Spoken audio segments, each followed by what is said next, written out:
Lesson 2. The Fight Against Illusion. Common sense, as we have just described it, according to Yoritomo, is the absolute antithesis of dreamy imagination. It is the sworn enemy of illusion, against which it struggles from the moment of contact. Common sense is solid. Illusion is yielding. Also, illusion never issues victorious from a combat with it. During a struggle, illusion endeavors vainly to display its subterfuges and cunning. Illusions disappear one by one, crushed by the powerful arms of their terrible adversary, common sense.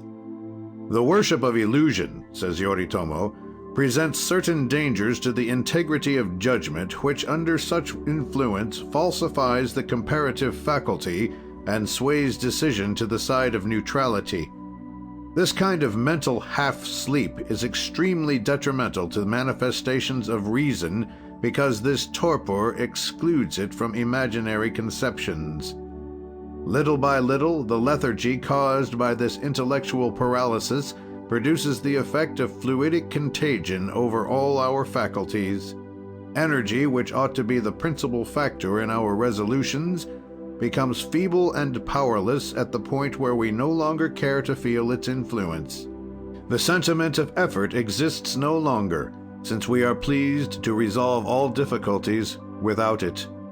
In this inconstant state of mind, common sense, after wandering a moment, withdraws itself, and we find that we are delivered over to all the perils of imagination. Nothing that we see thus confusedly is found on the plane which belongs to common sense.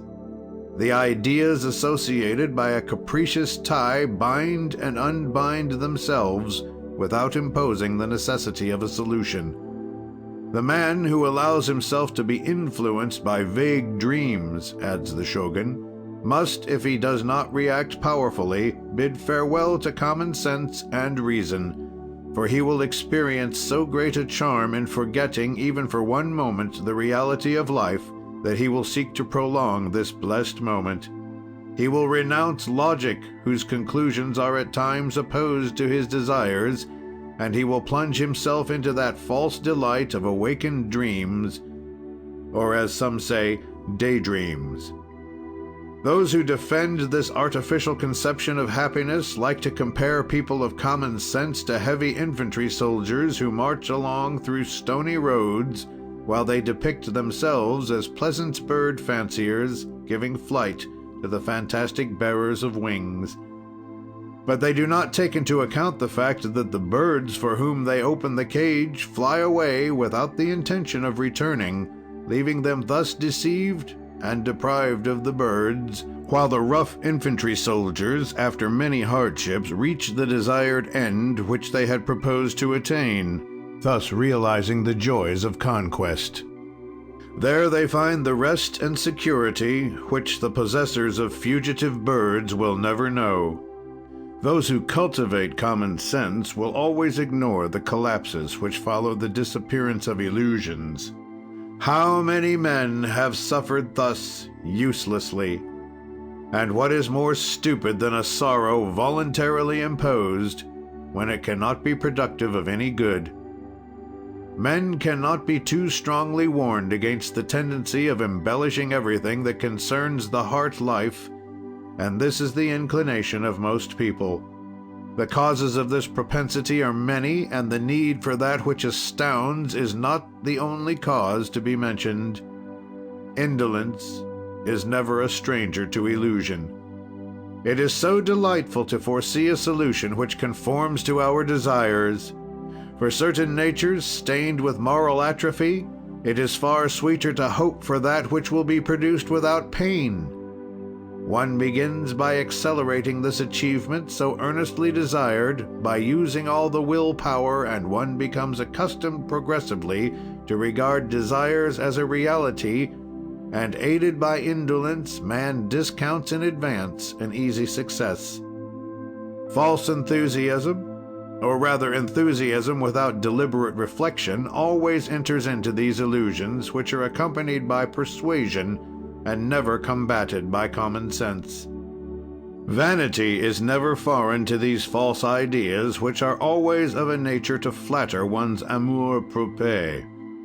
We love to rejoice beforehand in the triumph which we believe we will win, and aided by mental frivolity, we do not wish to admit that success can be doubted.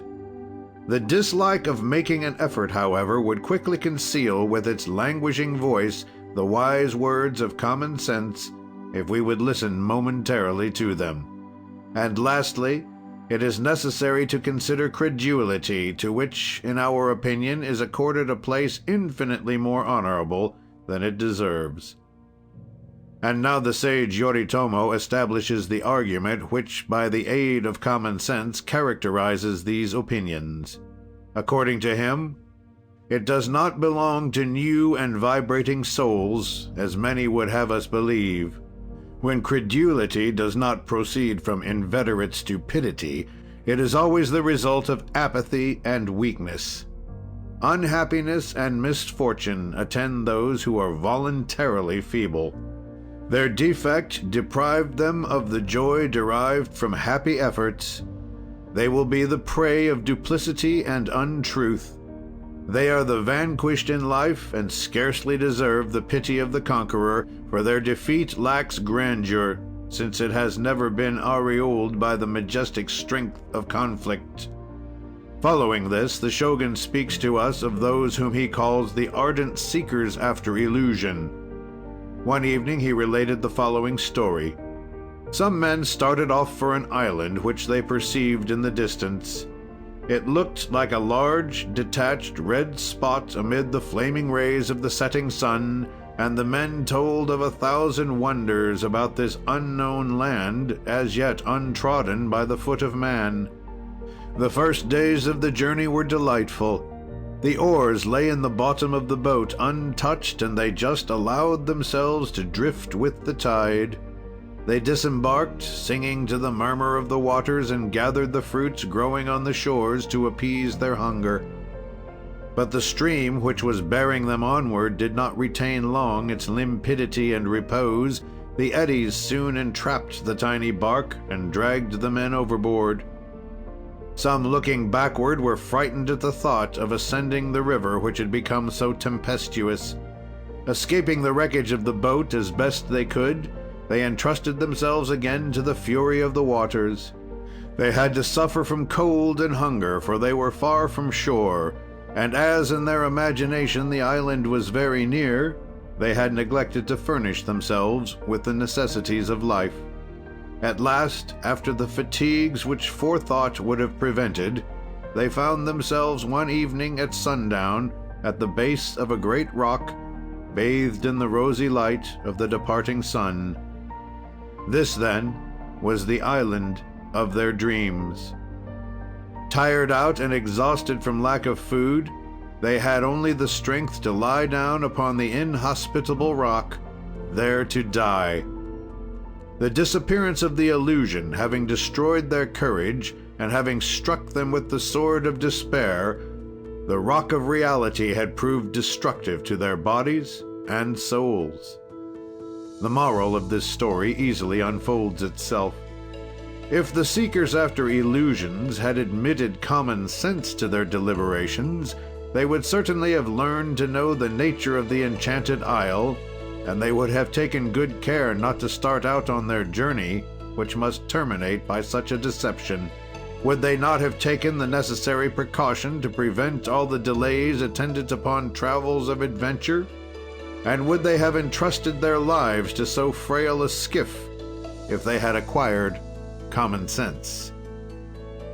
We must conclude with Yoritomo that illusion could often be transformed into happy reality if it were better understood, and if, instead of looking upon it through the dreams of our imagination, we applied ourselves to the task of eliminating the fluid vapors which envelop it, that we might clothe it anew with the garment of common sense. Many enterprises have been considered as illusions because we have neglected to awaken the possibilities which lay dormant within them. The initial thought, extravagant as it may appear, brings with it at times facilities of realization that a judgment dictated by common sense can alone make us appreciate. He who knows how to keep a strict watch over himself will be able to escape the causes of disillusion which lead us through fatal paths of error to the brink of despair. That which is above all to be shunned, said the philosopher, is the encroachment of discouragement, the result of repeated failures. Rare are those who wish to admit their mistakes. In the structure of the mind, inaccuracy brings a partial deviation from the truth, and it does not take long for this slight error to generalize itself, if not corrected by its natural reformer, common sense. But how many among those who suffer from these unhappy illusions are apt to recognize them as such? It would, however, be a precious thing for us to admit the causes which have led us to such a sorry result by never permitting them to occur again. This would be the only way for the victims of illusion to preserve the life of that element of success and happiness known as hope. Because of seeing so often the good destroyed, we wish to believe no more in it as inherent in our being, and rather than suffer repeatedly from its disappearance, we prefer to smother it before perfect development. The greater number of skeptics are only the unavowed lovers of illusion. Their desires never being capable of realization, they have lost the habit of hoping for a favorable termination of any sentiment. The lack of common sense does not allow them to understand the folly of their enterprise, and rather than seek the causes of their habitual failures, they prefer to attack God and man, both of whom they hold responsible for all their unhappiness. They are willingly ironical, easily become pessimists, and vilify life without desiring to perceive that it reserved as many smiles for them as the happy people whom they envy. All these causes of disappointment can only be attributed to the lack of equilibrium of the reasoning power, and above all, to the absence of common sense. Hence we cannot judge of relative values.